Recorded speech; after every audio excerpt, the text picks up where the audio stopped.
கருணாநிதி 89 வென்றால் கூட 1.5 ஆண்டுகளுக்கு மேல் ஆட்சி தாக்கு பிடிக்க முடியல. அதற்கு பிறகும் அவர்களுக்கு ஒரு வாய்ப்பு வந்தது என்னவென்றால், இந்த வளர்ப்பு மகன் விவகாரமாக இருக்கட்டும், ஆடம்பர திருமணமாக இருக்கட்டும், இது போன்ற நிகழ்வுகள் தான் மீண்டும் கருணாநிதி ஆட்சிக்கு வந்தார். இல்லை என்றால் அந்த தேர்தலோட திமுகவை எராடிகேட் பண்ணியிருப்போம். இன்றைக்கு அப்படிப்பட்ட புற அழுத்தங்கள், குறை சொல்லக்கூடிய நபர்கள் யாரும் அதிமுகவில் இல்லை. அவர்களை எல்லாம் மிகச்சரியாக நீக்கிவிட்டு பேரறிஞர் பெருந்தகை அண்ணா சொன்னார், இந்த இயக்கம் தோற்றுவிக்கப்பட்டதற்கான காரணம் சாதாரண சைக்கிள் கடை வைத்திருப்பவனும் விவசாயியும் ஏழை எளிய வீட்டிலிருந்து வருபவரும் சட்டமன்றம் சென்று முதலமைச்சராகி ஒரு இயக்கத்தை வழிநடத்தக்கூடிய நாள் வருகிற போதுதான் இந்த இயக்கம் தோற்றுவித்ததற்கான பரிபூரணத்தை அடையும் என்று.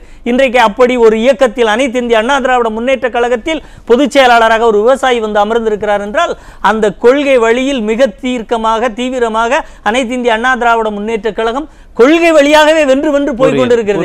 அப்ப இதையெல்லாம் பார்க்கிற போது சமூக நீதியா அதிமுக சரியா செய்கிறது,